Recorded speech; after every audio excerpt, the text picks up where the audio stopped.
tayo sa 1 Corinto, chapter 1, 13. 18. Sabi po dito, ang mensahe tungkol sa pagkamatay ni Kristo sa krus ay kahangalan para sa mga taong nagpapahamak. Ngunit ito'y kapangyarihan ng Diyos para sa ating mga alilihan. Amen. Salamat po sa pamalitan ng Diyos.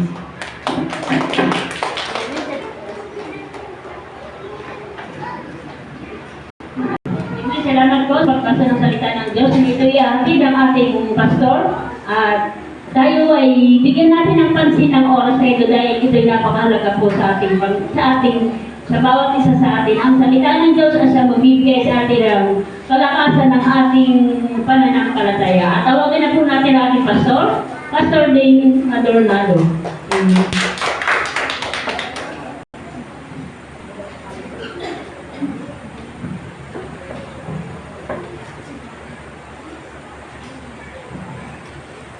Maraming salamat po. Purihin po ang Diyos. Kayo po'y nakakapagpatuloy sa aking pananampalataya. At salamat po sa nagpaawit at sa mga kumulo. Gayon din po sa mga makikinig ngayon at pagsasalusaluhan natin sa salita ng Diyos. So makibukas po ulit tayo doon sa nabasa po natin.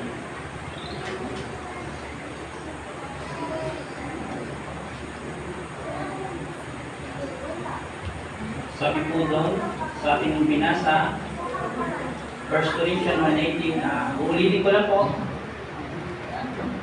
For the word of the cross is folly to those who are perishing, but to us who are being saved, it is the power of God. Kaya po, sa Sunday school ko, yan po yung tinutukoy ko. At naituro ko na rin yan sa mga preaching ko po, na ano ba yung kapangyarihan ng Diyos? Ano ba yung kapangyarihan talagang tinutukoy ng Diyos? Marami kasing kapangyarihan ng Diyos. But the only and true at talagang binigay niya na buong kanyang kapangyarihan, at kanyang kalakasan din, ay ang kanyang anak na si Yeso Cristo, yung pagkapako sa krus. Kung himayin niyo po nakalagay doon, the word of cross. So what is the word of the cross? In other terms, what is the gospel? Di ba po? That is our great commission. In Matthew chapter 28, 19 to 24, di ba? Go and preach the gospel of God. That is the word of the cross.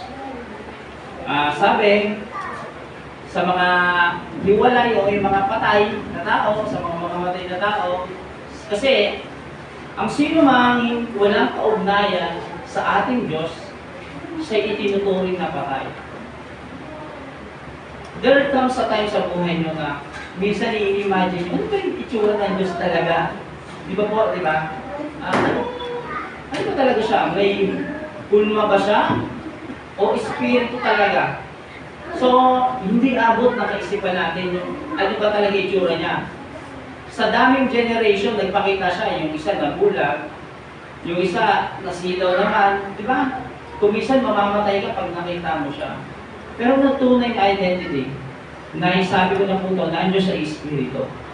So tayo, nasa makalaman, hindi natin minsan naisip kasi nandito pa tayo, pero kung sumasa atin ang kanyang banal na Espiritu, matutugunan nyo ng isip mo, ganito pala siya. Siya ay pure. Kung yung pamumuhay mo bilang Kristyano, may konting dat-dat ng karumihan, mahirap tanggapin sa Panginoon Kristo. Kaya, habang tumatanda sa pananampalataya, di ba? Napapansin mong marami ka dapat baguhin at paunlarin. Tama po ba? Kasi sinisikap mong abutin yung kaluwalhatian ng Diyos. Hindi sagana ang lakas mo, hindi sagana ang kakayanan mo, kundi sagana ang banal na spirito. Yung pakikipisa ng banal na spirito. Nabanggit na rin ni Job yan. Yung talata po na yan. Yung tanong na rin ng ninubyan ng panahon niya. Buksan din po natin yung Romans chapter 1, verse 16-17. This verse reinforce dun sa ating key verse. Title po pala nito is The Word of the Cross. Yung ano po, yung Romans chapter 1, verse 16-17.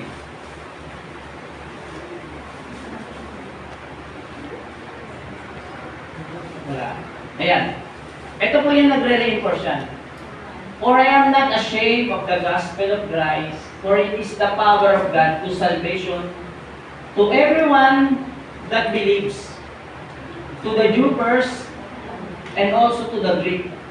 17. For therein is the righteousness of God revealed from faith to faith, as it is written, the just shall live by faith. In other terms, the righteousness shall live by faith. So, yun po. Ang power of God, para maliwanag sa ating kaisipan, yung pagkapako ng Panginoong Jesucristo sa krus ng Kalbaryo. That's the power of God. Nabanggit ko lang po dati ito. Sabi ni Job, sa Job 25:4, basahin po natin. How then can man be justified with God? Or how can be he clean that he is born of woman? Paano magiging matuwid o malinis daw yung isang tao sa harap ng Diyos? Wala siyang sagot eh. Bagamat si Job, tinuring na tuwid na tao, upright and blameless, pero siya napatanong, paano magiging malinis ang tao sa harapan ng Diyos? Tanong niya rin po yan. To be righteous before God. The gospel is the answer, kapatid. Walang iba po. The gospel. Ang pagkapako ng Panginoong Jesucristo sa krus ng Kalbaryo. None of us is righteous. It was mentioned in Romans chapter 3:23. Ano sabi po ron? You are very familiar din po. For all we have sinned and fall short of the glory of God. But the gospel clearly states that righteous shall live by his faith. And your faith belongs to the cross. At yun yung tinutukoy ng verse natin. In Habakkuk, chapter 2, verse 4 po, basahin din natin. Behold, his soul which is lifted up is not upright in him, but the just shall live by his faith. So, ang taong matuwid, nananampalataya, kung ikaw may pananampalataya, magiging matuwid ang iyong pamumuhay. Ano niyo kung bakit po? Pinapahalagaan mo yung krus. Kung seryoso ka, ito po, kung seryoso ka talaga sa Diyos, hindi sa ministry po. Kasi ang ministry pwedeng maging routine mo yan. Pero kung sambahin ng Diyos na hindi mo nakikita, mahirap gawin routine niya. Tama po. Ang mapapayo ko lang mga kapatid, seryosohin niyo kung nandito na kayo. Hindi sa bilang natingin ang Diyos sa katapatan ng puso ng bawat isa. Bagamat ang bawat isa sa atin madumi ang tingin sa isa't isa, kahit sino naman po tumayo rito, wala namang matuwid eh. Sa totoo lang eh. May ginagamit lang ang Panginoon sa Kristo. Para ba sa Kanya? Para din sa inyo, para matuto kayo. Bakit yung tao na ito makakatayo dyan? Bakit ako hindi ko kaya? Pareho naman kami ng Diyos. We have the same spirit, we have the same power of God, kapatid. Pag may doubt pa sa kaisipan mo, hindi pa establish ang faith mo, kapatid. Kasi, ang tunay na pag-ibig, walang pagdududa. Di ba po? It has no doubt. Talagang perfect siya eh. Intentions, sabi po doon in Habakkuk 2:4, nabasa po natin. Inventions, calamities, disaster, none of them mention that they were power of God. Di ba po? Naalala niyo po ng preach ko dati? Nung hinati ni Moises, nahati, yung ginamit si Moises para hatiin yung Red Sea po, Red Sea, hindi sinabing kapangyarihan ng Diyos yun. Minsan presence siya lang po eh. Na-preach ko dati po sa isang church na natanong nga nila eh, hindi mo kapangyarihan ng Diyos yun? So, kung titingnan mo technically, talagang mahirap eh. Hindi mo kapangyarihan ng Diyos yun, kapatid. Ang sinabi lang sa Biblia na power of God ay yung pagkapakaw ng Jesucristo. Fix to your mind, kapatid. Kung mali ako, malalaman nyo ba ng araw. Pero gusto ko i-fix sa isipan nyo na the power of God is the cross. Yung pagkapakaw ng Panginoon Jesucristo. When Moses divided the water and crossing the Red Sea, when Sodom and Gomorrah destroyed, bagamat ang Diyos na sabi na aanin ko ng ako yan, hindi niya sinabing kapangyarihan niya po yun. When the time of Noah had a flood for 40 days, none of those mentioned that it was a power of God. Only the gospel mentioned it was the power of God. Tandaan niyo po yung kapatid.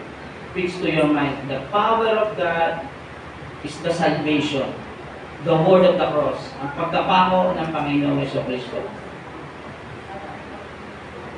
Is the power of God for salvation and righteousness, but on the other side, sige po, tingnan natin yung...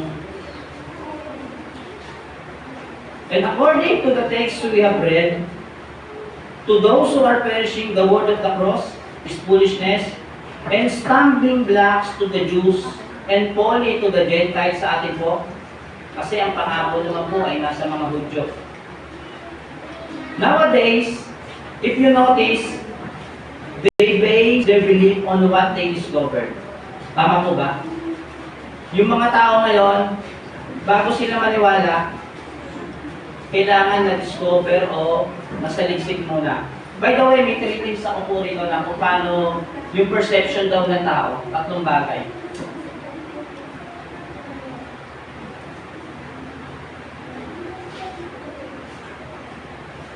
Three basic things that how yung human perception po. Sige po pa kayo. Yung number 1 po doon, ayan, 3 basic system of human perception. O ano po ba yung perception sa pagkakaunawa natin? Yung awareness mo. Kung paano mo nauunawaan yung bagay na nalaman mo. Number 1 po is rationalism. So, hindi ko na nilagay na maraming, no? Rationalism, ano yan kumbaga yung tamang katuwiran sa mga bagay-bagay.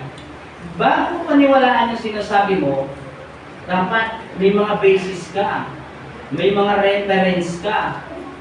Tingnan nyo na lang po yung meaning yan sa Webster. That's the way of rationalism, meaning ng rationalism. The right way of thinking or the right reasoning. Yan po. Yan yung 3 basic system of human perception. Number 2 po, empiricism. So, empiricism, ito naman po, yung mga taong, ano yung empiricism po sa pagkakaano ng bawat isa? Reality, true see, touch, and taste. So, ano po ba to? To see is to believe. Kaya hanggat hindi ko nahahawakan yan, hindi ako, parang sinabi ng ano, bibigyan kita, pero hindi mo nawakan, hindi ka naniniwala, di ba? So, empiricism, reality, true see, touch, and taste. Ganyan, nagkakaroon ng awareness tayo. Paano mo malalaman na maalat yung isang bagay? Siyempre, kailangan mo tikman. Paano mo malaman na medyo magaspang isang bagay? That's empiricism. Pero ito pinakamabigat kapatid, yung human perception dapat. Number 3 is, ayan po, maganda yung ano, balik mo nga po natin sa'yo. Ideas and knowledge develop in our mind as a result of our sensory experience, empiricism. And lastly po, ito yung number 3 human basic perception is faith. So alam niyo naman yan, Hebrews chapter 11 verse 1. Diba? The assurance of the things we hope for, the evidence of the things we cannot see. Tama po?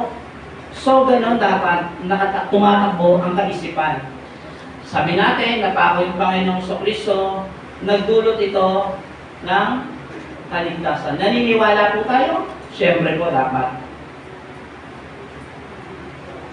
The stumbling blocks to the Jews and folly to the Gentiles. Nowadays, if you don't notice, ito po, they base their own belief on what they discovered and explore and invented. Alam niyo po, kung nagbabasa po kayo sa news sa Amerika, o kahit sa Google o sa Yahoo, nabasa niyo po yung kay Elon Musk, I mentioned also yun po sa aking mga breaking, yung Neuralink, yung ini-implant na sa utak na tao. Nakaraan po, 2 days ago po yata, pumalpa yung ano ni Elon Musk, yung experiment niya. 29 years old na paralytic ang tao. So, bibigyan ko kayo ng konting idea kung paano yung ginawa ni Elon Musk. So, meron parang coin chip na ilalagay sa bungo ng tao. Paralytic siya, paralytic yung sinapol nila. Doon sa coin chip na yon, may 64 na threads. So, yung threads na yun, kapag sinulit, manipis pa siya sa buhok. So, 64 threads, every threads may 16 na electrodes. So, pabalik tayo sa ano bang yan? Sa science po? So, sa every thread, ano? Physics, okay. Sige po. So, sa every thread, 64 po siya. Every thread may 16 na electrodes. So, pag sinabing electrodes, positive. So, pwedeng mag-pass, dumaloy yung kuryente. Ngayon, sinample ni Ross sa 29 years old. It seems so perfect. Siyempre, bilyonaryo si Elon Musk po eh. Pero pumalpak po, alam niyo kung bakit? Because of the inconsistency. Kasi yung mga threads na iba, parang naghihiwa-hiwalay. Kasi ang tendency no, pag ginawa sa bungo mo, nilagay sa bungo, kasi may neurons tayo eh, may mga kuryente yan eh. So pag nilagay na dyan, kung ano yung iniisip ng tao, ano ba? Hindi na siya makagalaw. Naisip ng tao, dumalay sa kuryente ng katawan niya. Di ba may kuryente tayo sa katawan natin? Gagalaw. Pero alam niyo mga kapatid, hindi gumana. Kaya, so, ayun na naman, marami daw kailangan ano. So, nagpapatunay na lang yun. Alam niyo po kung nadi-discover lang ng tao talagang tunay. Nadi-discover lang nila na limitado tayo. Nakaraan, nabasa ko rin po, may natagpuan niya, may na-discover sila 39 galaxies in 3 hours. 39 o 49 galaxies in just 3 hours. Ginamit nila yung, ewan ko anong something na singbilis doon, speed of light. So, gano'ng kalawak yung mundo? May natagpuan ng 39 galaxies and that galaxies is gaseous. Kasi, di ba sa planet, parang nagbabayoran ako, no? Science and technology. Kasi dalawang klase ng planet. At the same din, ang galaxy dalawa. There is gaseous planet and terrestrial planet. Pag sinabing terrestrial planet, yung may mga bato. Katulad ditong Earth, terrestrial planet. Yung mga gaseous, yung mga Jupiter, mga Neptune, yan po. So, may natagpuan sila. Sabi ko, natatagpuan lang naman talaga nila yung limitasyon. Ang ganda lang ba tayo? Kinalkal na nila yung Mars. Di ba? Wala rin naman nangyari. Pumunta na sila sa Pluto. Wala pa rin eh. So, kung ang paniniwala natin, yung mga invention o yung mga discovery ng mga scientists, mas maliligaw tayo kapatid. Kasi limitasyon lang. Ang faith, may pakinabang siya dito hanggang dun sa kinabukasan. They discovered, explore, and invention, but they only come up above our limitation. We are not far from Jews, mga kapatid, sabi dun sa binasa natin, who always looking for sign. In Exodus chapter 4, verse 1.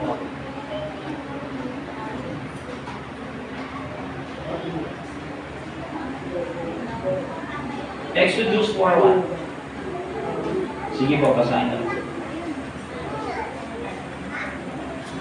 Then Moses answered, but behold, they will not believe me or listen to my voice. For they will say, the Lord did not appear to you. Sabi kasi dyan, to inasify yung Jews and Greek. Yung Greek, they also looking for wisdom, and the Jews were assigned. Parang tayo minsan, di ba, Lord, mga simpleng bagay, Lord, ano ba gagawin ko? Kailangan ko po ng sign. Sino? Okay, sige, let's put it on this. Lord, sino pa yung kailangan ko pang...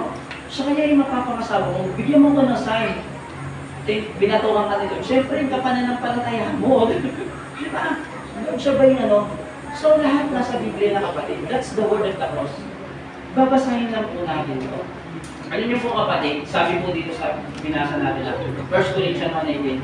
Galing po kasi ako kahapon ng Lucena na nag-security po, sumigrant po ako. Ngayon, yung music festival po nila, tinawag nila ng Likhawit.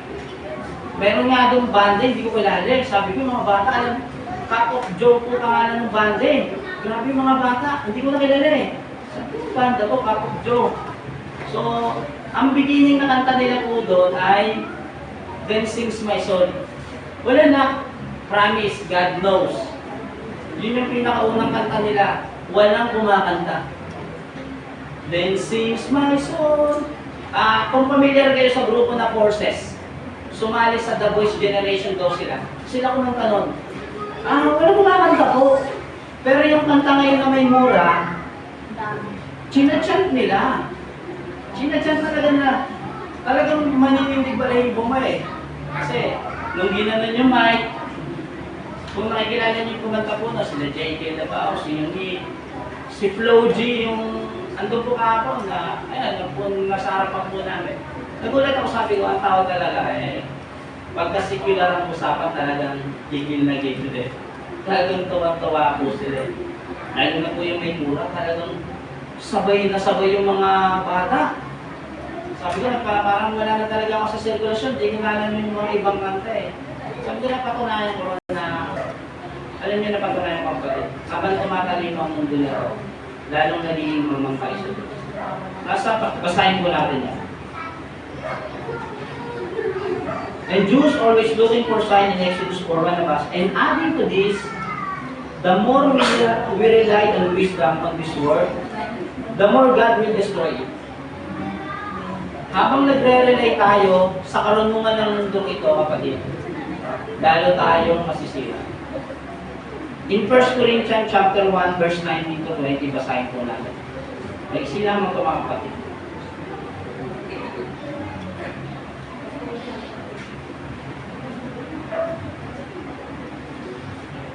Sabi po rito, for it is written, nakasulat, I will destroy the wisdom of the wise, and the discernment of the discerning I will thwart. Where is the one who is wise? Where is the scribe? Where is the debater of this age? Has not God made foolish the wisdom of the world? So, kung sisikapin mo o magsisikay ka ng karunungan ng mundong ito, anong kalalagyan mo daw? Sisirain ng Diyos siya. Hindi ikaw. Yung nalalaman mo. At ang magiging epekto sa buhay mo nun, masisira ka. Kasi minsan, alam niyo po kapatid, kala natin, kaya natin di ba? Kala natin, kaya natin gawan natin ang paraan ng bagay. Pero sa dulo pala, bawa may nagawa kang lusot. Gagawa mo pa rin ng makalusot. Hindi. Ipagpasa Diyos mo na lang. God works to. Lalo na po sa ating nananampalataya. The more God will destroy it, and the more you will seek wisdom to this world, the more we become foolish, mga kapatid. So what is my point? Doon po sa binasa natin, may tatlong ibig sabihin po doon. Number 1 po, the cross or the word of cross symbolizes that we are forgiven. So, huwag na kayong magsumikap na, Lord, magpapakabait ako. Huwag mo sabihin, Lord, baguhin mo yung puso ko. Huwag mo sabihin na, Lord, magpapakabait ako. Mahirap yan, kapatid.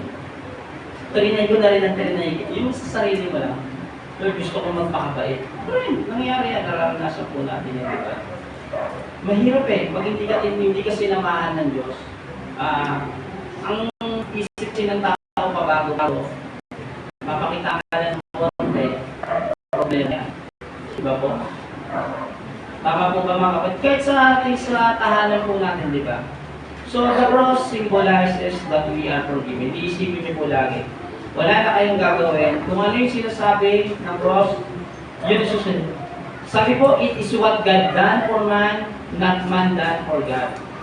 Yung ginawa ng Diyos sa buhay mo, yung tinawag ka rito, hindi aksidente ka kapatid. Sometimes lang nadadala tayo ng emotion natin. Na-apektuhan tayo ng mga bagay sa paligid natin. Kaya minsan nalalamig ka. Nawawalan ka ng gana sa ministry. Nawawalan ka na mag-fellowship. Nawawalan kang gana mag-pray. Nawawalan kang magbasa ng Biblia. Kasi apektado kayo.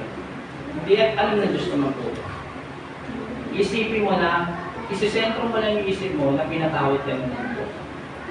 Doon lang po, i-fix nyo, seryosohin nyo yung panawagan ng bawat isa. That we were justified, reconciled, sanctified, redeemed to Christ. In John 8:36, basahin po natin. John 8:36.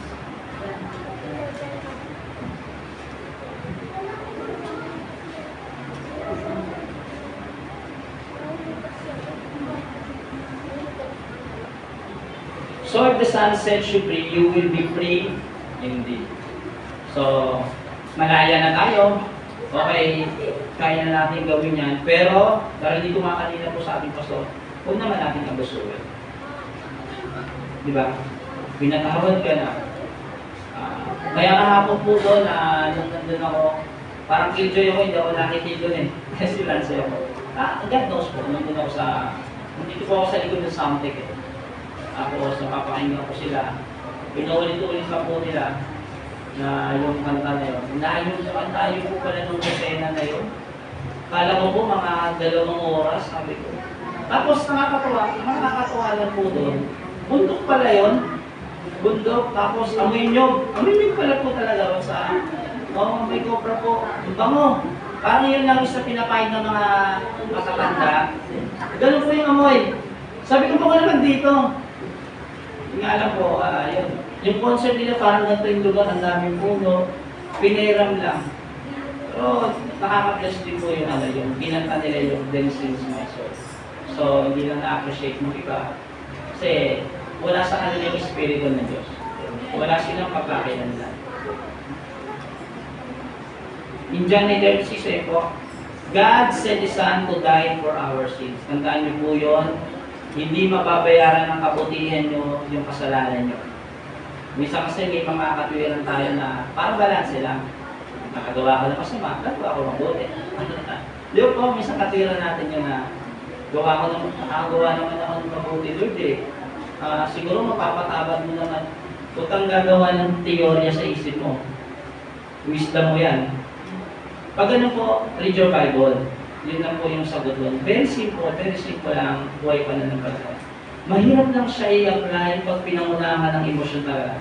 Emotion, galing sa heart kan, and heart is very deceitful. Madali kang magaling sa mahal mo, madali kang magaling sa pamilya mo. Dahil sa emotion mo. Pero kung katulad ng tatlo, ginagamit mo yung tatlo, nagiging rational ka, na alam mo may gagawin yung Diyos, mapipix eh. Madali lang po. God sealed us by the Holy Spirit of promise. In Ephesians chapter 1 verse 13 po, basahin natin.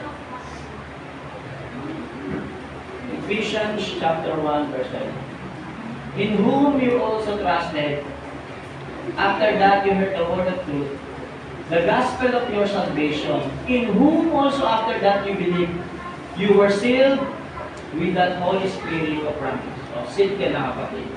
Doon na lang bahala talaga kung maabusuhin mo. Tandaan niyo palit may but. You are eternally mine, but kailangan gumagampan ka sa panawagan mo. Ang panawagan mo, hindi yung ministry dito. Fruit lang yan.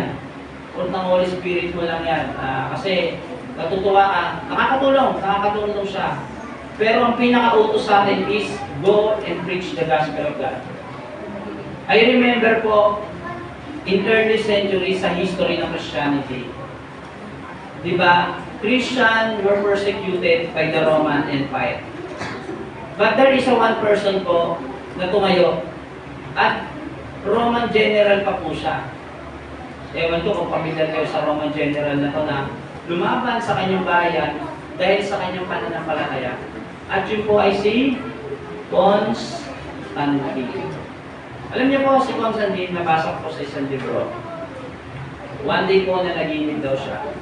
Sabi po doon, sa panaginip niya, sabi ng Diyos, lagyan mo ng krus yung mga gagamitin mo sa digmaan para magtagumpay ka. Alam niyo po, nangyari nga, ginawa nga po ni Constantine. And nasa history po yan. Nagbundig si Constantine po. The Constantinople na lugar. So, ang tawag nga sa bansa ngayon na yun ay Turkey na siya. So, yung sentro ng Christianity dati po. So, yun po yung history na the power of the cross. Not spiritually. So, pag pinaniwalaan mo naman ng isang bagay, nagkakaroon ng epekto po ito, di ba, sa buhay mo. Di ba pag lagi kang galit, ang epekto niyan, lagi kang galit. Di ba po? Kung paniniwalaan may cross, magkakaroon ng epekto yung cross sa buhay mo. Hindi ko sinasabing law of attraction hindi ring mindset.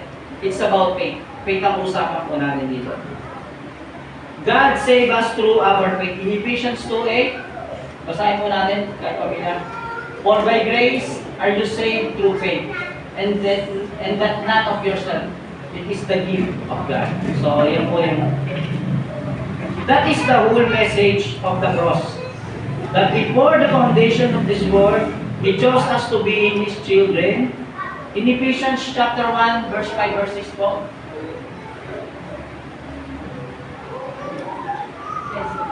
Having predestinated us to the adoption of children by Jesus Christ to Himself, according to the good pleasure of His will, to the praise of the glory of His grace, wherein He has made us accepted in the beloved. Kung hindi namatay yung Panginoong Kristo po sa krus ng Kalbaryo, kawawa po tayo. Natatawa nga po ako doon kahapon. Yung host nila doon, naniniwala ba kayo na trial na itong init na ito para sa inyo mo? Nagsigawan sila, yes! Okay, pinaniniwalaan nyo yan. Di ba? Sila yun eh. Alam na naman sabihin kung mali. Trial na to, di ba? Opo. Tapos yung isang singer, kinanta pa yung kantang Devil. Alam niyo naman po yun kung sino kumanta nun, di ba? Yung sikat na bata ngayon, sabi ko, iba talaga yung kabataan ngayon. Ang mga bata ngayon, sobrang talino. Sabi ko nga, ang nilamang na lang ng kabataan natin sa bata, experience na lang. Tama po? Mas marami silang alam eh. So number 1 is yun po, the cross symbolizes that we are forgiven. Fix into your heart and to your mind, kapatid. Pero, may kailangan, may nakikitang bunga sa buhay nyo. Hindi pwedeng wala. Kahit kapalaso lang, para mama nyo lang. Kahit kapalaso lang, pakita nyo na may binago talaga sa inyo. Hindi ako ang uhusga ng Diyos, kapatid. Kami rito, nagpapaalala lang. Number 2, the cross is the statement of our salvation. So, forgiveness. Kasi, lahat naman pinatawad na eh. Diba? Ng Diyos, once you accept Jesus Christ. Pero, paano mo ma-assure yung salvation mo talaga? Ikaw magpupumpirma eh. Kasi, ang Diyos, ginawa niya yung trabaho niya. Ayan na yung kaligtasan, no? Parang, Sister Nora, yan yung kaligtasan, ikaw na bahala. Kung sisirahin mo yan, yung regalo ko sa'yo, hindi mo makapakinabangan yan. Useless yan, di ba? So, binigay sa atin, regalo po ito. It is the power of God for salvation. Through Christ, the power of God showed us. In Acts chapter 13, verse 38, be it known to you therefore, men and brethren, that through this man is preached to you the forgiveness of sins. So, alam niyo po kapatid, bukas po Monday, baka nakwento ko na po sa inyo. Sabihin niyo ko nakwento. May kakatagpuin akong ministro ng iglesia sa church po nila. Iglesia, ministro. Diyan po sa may, ang lokal nila sa lokal na Monteverde. O sino pamilyar doon? Inibitahan po ako ng ministro doon. Kasi, may katrabaho ko doon sa law firm namin. Sabi niya, Kuya Munding, dati ka palang iglesia. Sabi ko, 2016, nabautismuhan ako doon. Dumaan ako sa doktrina, sa screening, nabautismuhan ako. Pasensya na kapatid sa boses ko kasi wala pa akong tulog. Pauwi ko lang po kanina.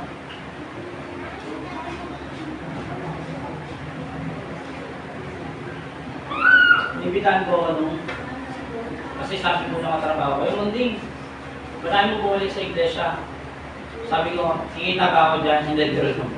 Sabi ko, kasi isa lang naman yung tanong ko dyan.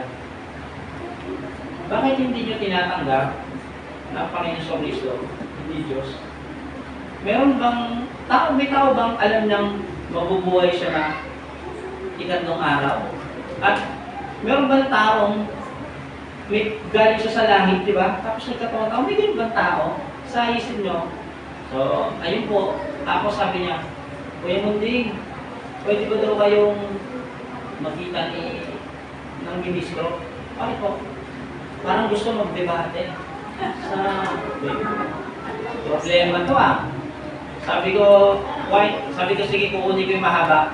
Nga Biblia, hindi yung mga sabi ko, nagbabasa-basa na po kasi ang debate, sabi ko doon sa katrabaho ko, ganito na lang, sabihin mo may condition ako.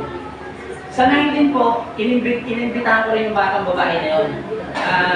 Atin siya rito. Sabi ko, pinagbigyan kita na imbitahan mo ako sa kapilya nyo, kailangan pagbigyan mo din ako. Yan lang, that's my term and condition.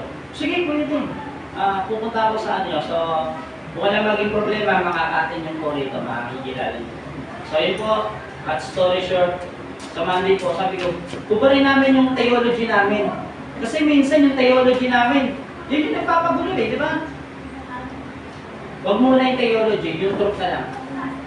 Yung truth muna, anong katotohanan sa Panginoon sa Kristo? Kasi syempre, pag yung theology namin, hindi ako papayag na hindi tao lang ang Panginoon sa Kristo. Siya naman, hindi papayag, ang doktrina sa kanila, hindi Diyos si Kristo. So, hindi kami magbibit. So, yun ang dalawang condition ko sa kanya. Atin ka sa amin, atin ako sa inyo, kahit invite mo pa ako. Sabi nga nung tinanong yung pizza ko di ba ordained pastor yun? Sabi ko, okay lang.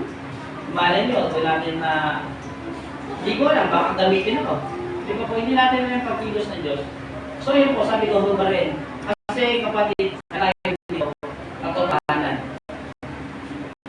Kasi kung lagi hindi lahat ng tumatayo dito, minsan may mga, alam ko, tama kayo yung sinabi ni Pastor, tama po yun. Mag-analysahin niyo yung sinasabi. Di ba sabi, test every spirit. Hindi po kay Pastor niyan, hindi mo na, ay parang hirap ka na. Tama kayo yung sinabi ni Pastor, nasa Bible kaya yun. Tama po ba? So, ganun po. Sa Monday, magkikita kami noon dun sa ano nila. Sabi ko, ayoko sana sa kapilya po kasi may pressure Kasi lamang sa audience Sabi ko, ano na lang, kahit sa dalawa kami sa isang lugar, dalawa lang kami. Yun, sabi dun daw sa prayer room. Sabi ko, baluarte yun, di ba? Siguro okay lang. God is with us, always. So yun po, kailangan kasi natin maipahayag ang kabutihan ni Kristo at ang kanyang pagkapako. At dapat yung wholeness ni Christ. Hindi lang siya tao, dapat ilagay natin sa mga kausap natin na Diyos, maraming hindi tumatanggap na Diyos ang Panginoon sa Kristo. Tao lang siya, kahit sa Amerika, tao lang yung tingin sa Kanya. Tayo po, sa atin na-reveal yung mysterious daw ng Bible, yung gospel, na si Kristo ay Diyos. Yan ang malaking debate po sa religion natin kasi ngayon. Yung Trinity po. Hindi sila naniniwala. Religion. May hirap i-explain yan. Lalo na kung hindi spiritual ng tao. Kaya ako hindi ko maintindihan po dati yung Trinity na yan. Ilang beses akong tanong, Pastor, yung Trinity na yan? Hindi ko mag-gets yan na iisa ang Diyos pero tatlo yung persona niya. At they work together as one. Tapos may nag-explain pa sa akin na si Rev Kim, gato yan. Nag-drawing pa si Rev Kim, kilala niyo po. Yun, nagulang din ako. Sabi ko, paano ba talaga yan? Pero, alam niyo, nung nagsikay ako ng Bible, nag-pray ako, mauunawaan. Ang magpapaunawa lang kasi talaga yan, ang banal na spirito. Hindi kaya ng isip mo yan. Hindi kaya. Through prayer and Bible reading.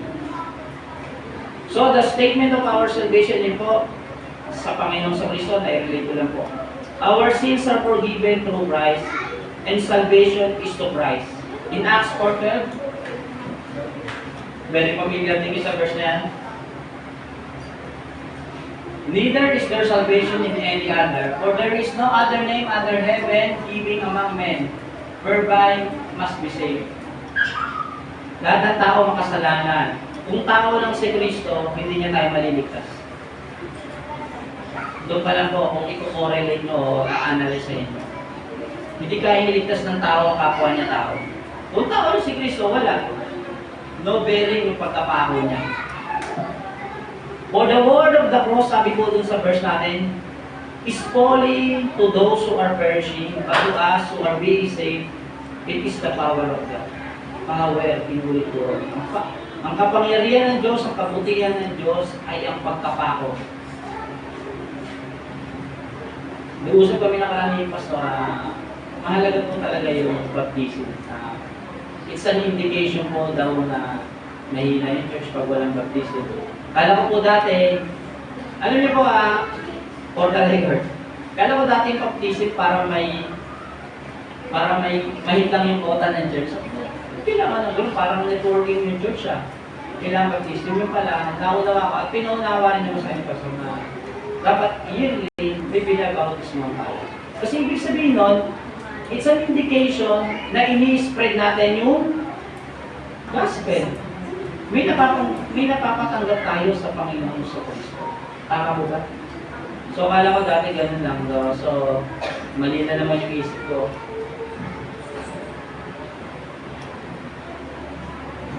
But we preach Christ is crucified, a stumbling block to Jews and folly to the Gentiles. In 1 Corinthians 1:24, nandun po yan, basahin po natin. 1 Corinthians 1:24. Sige po. Meaning, for those who believe the gospel, yung mga naniniwala po, naniniwala sa gospel, nananalangin, nagbabasa ng Biblia po, na-enlighten siya about the power of God. Gulong-gulo yung iba, ang tagal na nagsisimba, 10 years na, ano ba yung kapangyarihan ng Diyos? Kala niya, Lord, ano kayang magandang tulungan ako, give me na, parang ganun bro, hindi ko minamasama yun.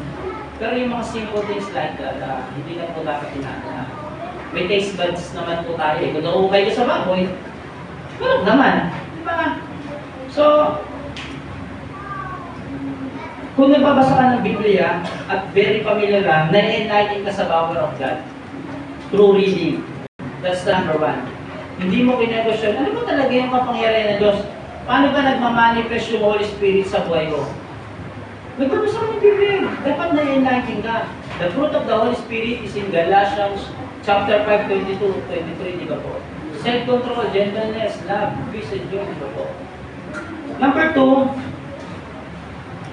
the statement of salvation, o kung talagang na-enlighten na babasa ka ng Biblia, you experience the power of God. Nagigilty ka sa kasalanan. Hindi mo binabalik, balik ka. Nakukonbig ka na. Talagang pinaglalabanan mo. Kasi ang kasalanan po, masarap talaga yun. Tama po? Pero pag nagigilty ka na, ibig sabihin, nandiyan yung power ng Diyos sa buhay mo. Nagmamanifest siya lang.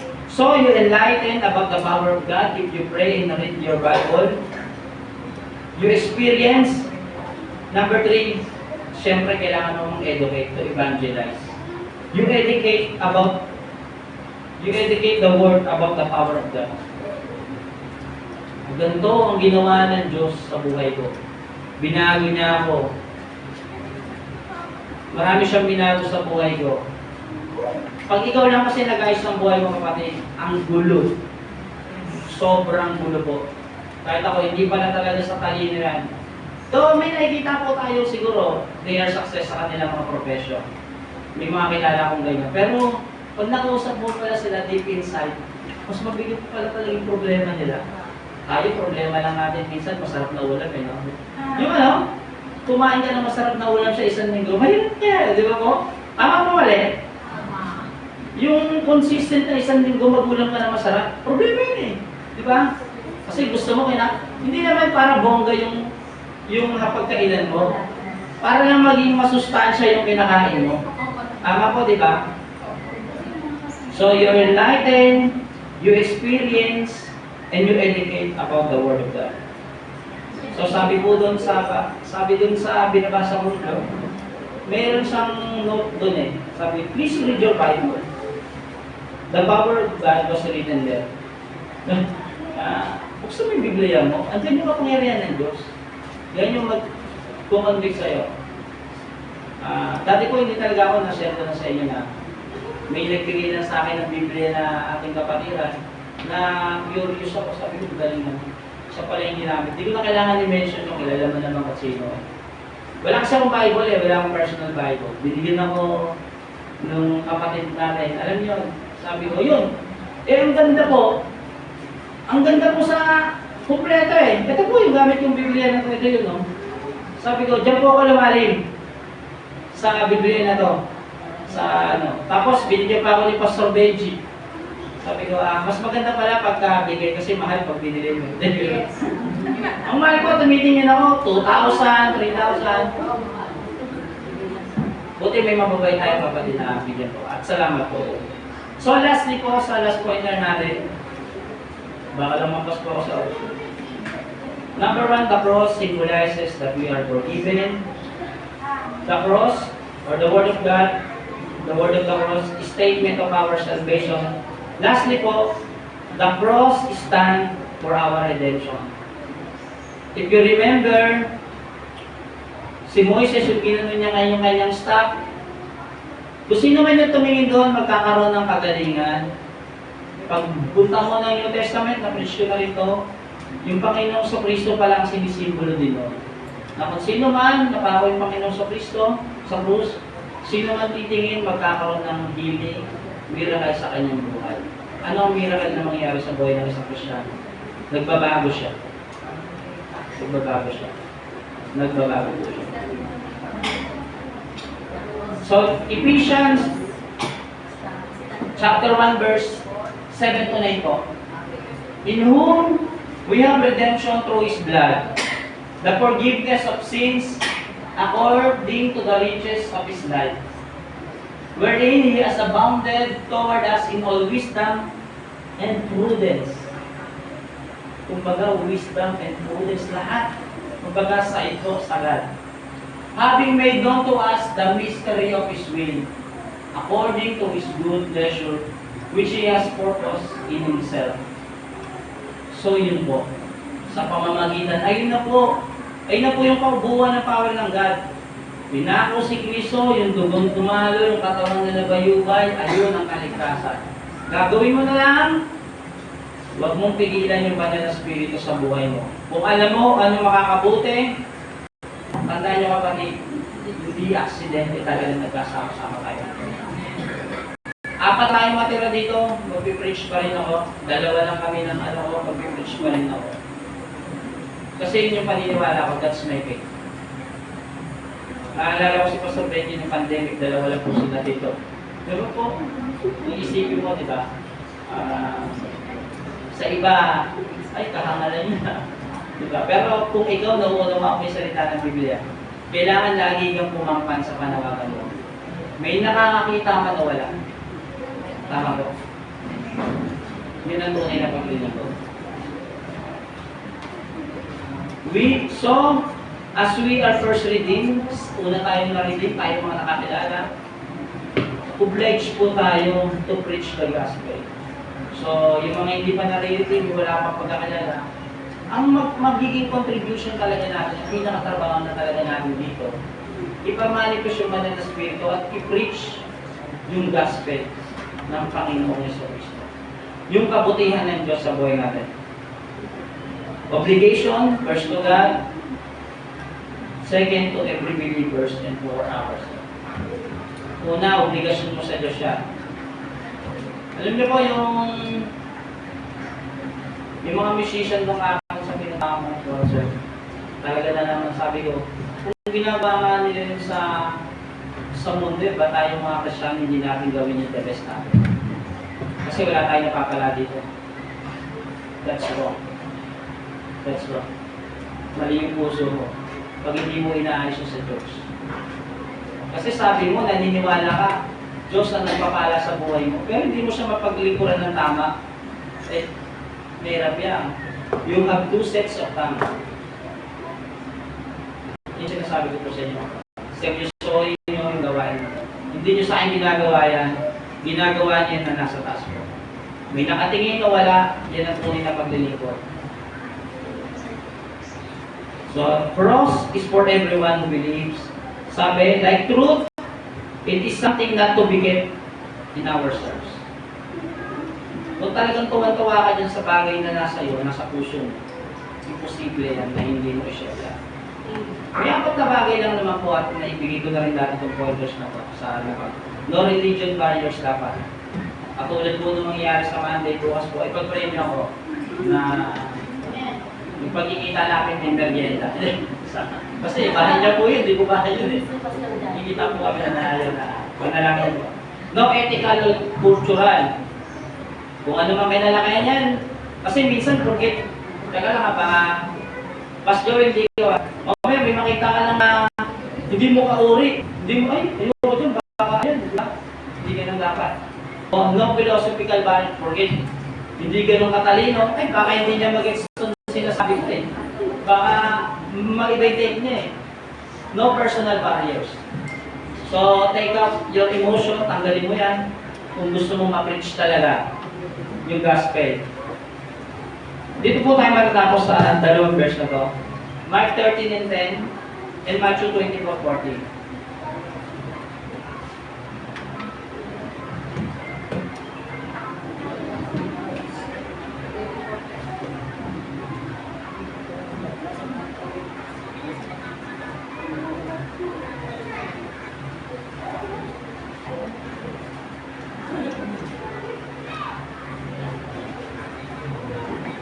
Mark 13:10 yan po sinasabi.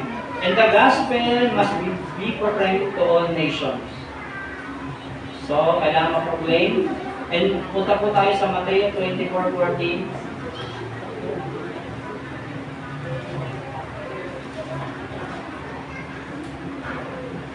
And this gospel of the kingdom will be proclaimed throughout the whole world as a testimony to all nations.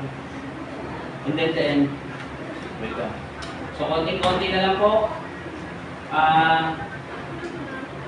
Wala nang lugar yata ngayon na siguro kung tatansyahin ko mga 5% na lang ng population ng mundo ang hindi talaga na-access ng lugar. Kasi bakit? Walang internet access. Kasi po yung ibang sekta nakita ko po, may isang sekta po, matiliblib pala talaga. Nung pumunta po ako ng La Union, imagine niyo po, napakaliblib ng lugar. Tapos, dalawang bundok pa, may dalaw silang kapilya doon. Pasabi ko na tuloy. Sabi ko, liblib na liblib ko, pero nandun. So, wala nang imposible. So, dinadaya talaga tayo. Sabi ko nga eh, yung tribulation, pwedeng dayahin ng diablo yan. Kala natin nasa 4,000 BC, nasa 4,000 na tayo ngayon. Kasi 2000 AD, ay 2000 BC, 2000 AD, equals to 4,000. Dapat nasa 5,000 AD na tayo. Kaso dinadaya tayo ng diablo. Lagi po natin ipanalangin ng panahon na mag-inhenda tayo. Sabi, may rumors of wars, magkakaroon ng mga pagyalig, di ba po? Magkakaroon ng mga abnormalities. So, ipanalangin po natin na madatnan tayo, na tayo namumuhay sa diwa ng ating Panginoon sa Kristo. At doon po tayo natapos at maraming salamat.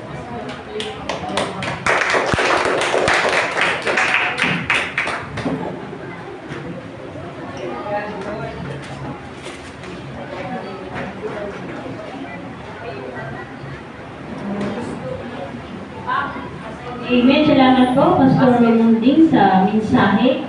Naway nagkaroon tayo ng kaalaman mula sa ating Panginoon. So ngayon po, para sa Hymn of Response, kasabay po ang pagbibigay po natin, pagtulong natin sa church building. Awitan po tayo ng ating mga pananayan. Women's